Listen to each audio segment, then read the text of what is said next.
आइए बात करते हैं साइंस के एक सबसे बुनियादी ख्याल की, और वो है तवानाई यानी एनर्जी का तसव्वुर। और तवानाई का मतलब हमारी रोज़मर्रा ज़िंदगी में ज़रूर होता है। अगर हम किसी चीज़ को हरकत करते, गर्म या रोशन देखें तो हम फौरन उसे एनर्जेटिक समझते हैं।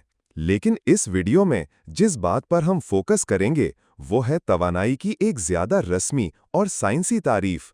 और वो सबसे आम और रिवायती तारीफ ये है कि काम करने की सलाहियत यानी एबिलिटी टू डू वर्क।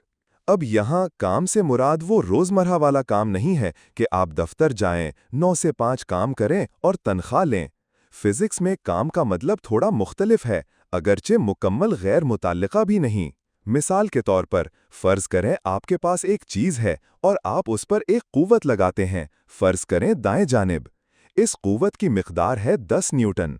अगर न्यूटन का यूनिट आपको समझ ना भी आए तो परेशान ना हों, आप बाद में खान अकेडमी के वीडियो से देख सकते हैं। अब आपने दाएं सिमत क़ुव्वत लगाई और इसके नतीजे में वो चीज़ उसी सिमत में 10 मीटर तक हरकत कर गई, तो इसका मतलब है कि आपने काम सर अंजाम दिया। काम की मिक़दार होगी क़ुव्वत ज़रब फासला, यानी 10 न्यूटन ज़रब 10 मीटर बराबर 100 न्यूटन मीटर। और न्यूटन मीटर को जूल कहा जाता है, जो कि काम और तवानाई दोनों की इकाई है। यानी यहाँ 100 जूल का काम सर अंजाम दिया गया। अगर आप वही चीज़ दोगुना फासला तक ले जाएं तो काम भी दोगुना हो जाएगा, यानी 200 जूल। तो तवानाई वो सलाहियत है जिससे आप ऐसा काम कर सकें। अब इन तस्वीर को देखते हैं जो मुख्तलिफ अक़साम की तवानाई को ज़ाहिर कर रही हैं, और ये जानने की कोशिश करते हैं कि ये तवानाई कैसे काम करने की सलाहियत रखती है। मसलन इस आग को देखें, इसमें कुछ तवानाई की शक्लें फ़ौरन नज़र आती हैं। सबसे पहले हरारती तवानाई, थर्मल एनर्जी, क्योंकि आग गर्म होती है। लेकिन हरारती तवानाई असल में होती क्या है? किसी निज़ाम का दर्जा हरारत दरअसल उसके मॉलिक्यूल्स की औसत हरकत की तवानाई यानी काइनेटिक एनर्जी होती है। यानी हरारती तवानाई दरअसल एक किस्म की हिरकी तवानाई है, काइनेटिक एनर्जी। फिर हम देखते हैं कि आग रोशनी भी खारिज कर रही है, जिसे हम कहते हैं तापकारी तवानाई, रेडिएंट एनर्जी। लेकिन अभी और भी तवानाई छुपी हुई है।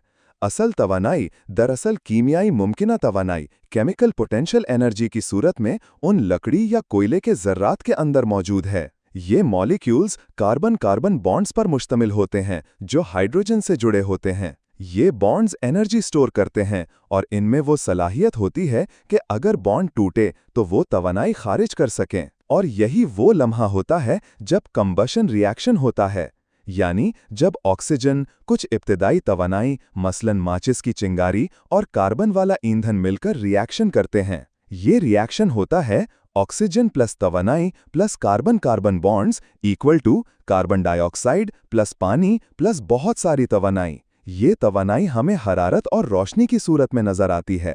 तो हम कहते हैं कि इन बॉन्ड्स में कीमियाई मुमकिना तवानाई थी जो हरारती और तापकारी तवानाई में तब्दील हो गई। यहाँ एक और अहम नुक्ता समझें, तवानाई को ना पैदा किया जा सकता है और ना ख़त्म, बल्कि सिर्फ एक शक्ल से दूसरी में तब्दील किया जा सकता है। ये है कानून बकाए तवानाई, law of conservation of energy. अब सवाल यह है, हम ये तवानाई लेकर अमली तौर पर काम कैसे करें? तो यही तो पूरी इंडस्ट्रियल रेवोल्यूशन की बुनियाद थी। भाप के इंजन, कार के इंजन, सब में कंबशन रिएक्शन के जरिए हरारती तवानाई पैदा की जाती है जो पिस्टन को हरकत देती है, जो फिर मशीन को चलाती है, यानी काम अंजाम दिया जाता है। अब देखते हैं दूसरी तस्वीर, बिजली की चमक यानी लाइटनिंग। यहाँ वाज़ेह तौर पर हिरकी तवानाई है क्योंकि इलेक्ट्रॉन बादल से ज़मीन की तरफ सफ़र कर रहे हैं।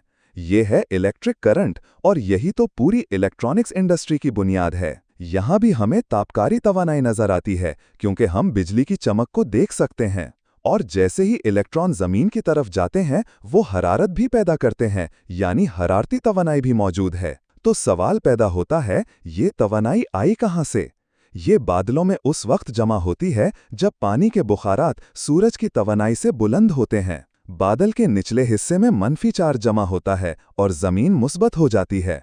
जब ये फर्क बहुत ज्यादा बढ़ जाए तो हवा आयनाइज हो जाती है और इलेक्ट्रॉन जमीन की तरफ अपना रास्ता बनाते हैं। ये पूरा अमल इलेक्ट्रोस्टैटिक मुमकिना तवानाई, इलेक्ट्रोस्टैटिक पोटेंशियल एनर्जी की वजह से मुमकिन होता है। अब तीसरी तस्वीर देखें, जहां एक शख्स डाइविंग बोर्ड से छलांग लगा रहा है। یہ فزکس کی کتابوں کی سب سے مشہور مثال ہے کہ کس طرح ممکنہ توانائی حرکت میں آ کر حرکی توانائی کائنیٹک انرجی میں تبدیل ہو جاتی ہے۔ جب وہ اوپر کھڑا ہے اس کے پاس ممکنہ توانائی ہے، جب وہ نیچے گرتا ہے وہ توانائی مکمل طور پر حرکی توانائی میں تبدیل ہو جاتی ہے۔ تو خلاصہ یہ ہے، توانائی کام کرنے کی صلاحیت ہے۔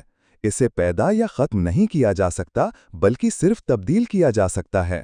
توانائی کی تمام اقسام کو دو بڑی اقسام میں بانٹا جا سکتا ہے: ممکنہ توانائی پوٹینشل انرجی اور حرکی توانائی کائنیٹک انرجی۔